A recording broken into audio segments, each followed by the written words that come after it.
কাজ করি, এখানে জব করি আজ মোটামুটি আপনার 15-16 বছর ধরে। মোটামুটি আমার স্কুল লাইফ তো মানে করতে পারিনি আমি।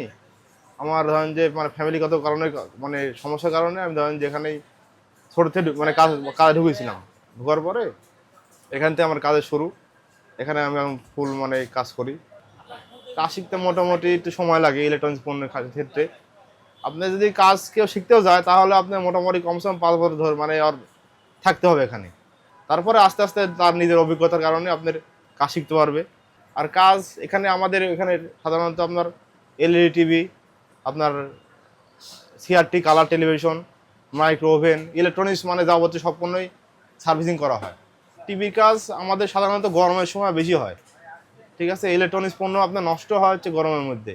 শীতের মধ্যে চাপটা কম থাকে। এখন আপাতত আপনার এই যে বিশ্বকাপ খেলা চলতেছে, ফিফা ওয়ার্ল্ড কাপ, এটার জন্য আপনার চাপটা একটু বেশি। আগে আপনার সিআরটি কালার টেলিভিশন যেগুলো ছিল ওগুলো কাজ আসতো বেশি। এখন আপনার ইদানিং আপনার যে সরকার থেকে ব্যান করে দিচ্ছে আপনার সিআরটি কালার টেলিভিশনগুলো, এখন আপনার আসতেছে এলইডি টিভিগুলো। এলইডি কাজটা বেশি হয়। আয় বলতে কি এটা হচ্ছে আপনার কাজের উপর নির্ভর করে আমাদের, ঠিক আছে। যে আজ দেখাচ্ছে আপনার আসলে হচ্ছে 5টা আসলো, সাপোজ ধরলাম আপনার 5টা আসলে ধরেন যে আমার যদি 5,000 টাকা যদি খরচও থাকে তার মধ্যে ধরেন যে আমি 3,000 টাকা ধরেন যে পার্সের খরচ, আর ধরেন যে আমাদের সার্ভিসিং মেনটেন যারা আছে তাদের খরচ টরচ দিয়ে মোটামুটি ধরেন যে 2,000-2,500 টাকা থাকে 4-5 জনের, মানে একটা ফ্যামিলি চলে যাবে। আর অনেকদিন দেখা যাচ্ছে আপনার হয়ও না, এরকম আছে বসে থাকি সারাদিন বসে আছি কাজ নেই, এরকম হয়। প্রথম কাজ মোটামুটি 2014 কি 15 দিকে ঢুকেছিলাম আমি। আসলে আপনার বেতন বলতে কি আমার তখন যখন কাজ শিখি তখন তো কোনো বেতন সিস্টেম নাই আমাদের এখানে। ধরেন যে কাজ শিখতে হলে যখন আগে তখন আমি ধরেন যে আমার পকেটের টাকা দিয়ে আমি আসছি, অনেক সময় হাঁটে গেছি, হাঁটেও আসছি দোকান থেকে বাসায়।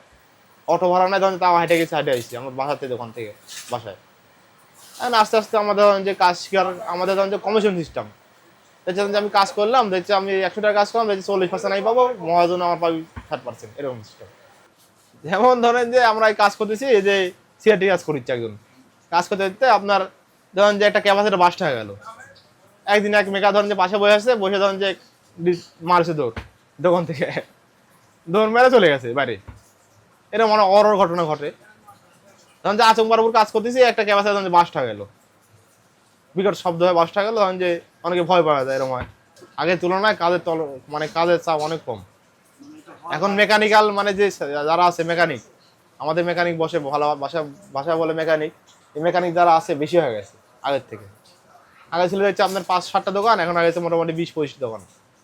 কিন্তু কাজের তুলনায় আপনি ধরেন যে আপনার সার্ভিস লাইন বেশি হয়ে গেছে, ঠিক আছে, এরকম অবস্থা হয়ে গেছে এখন।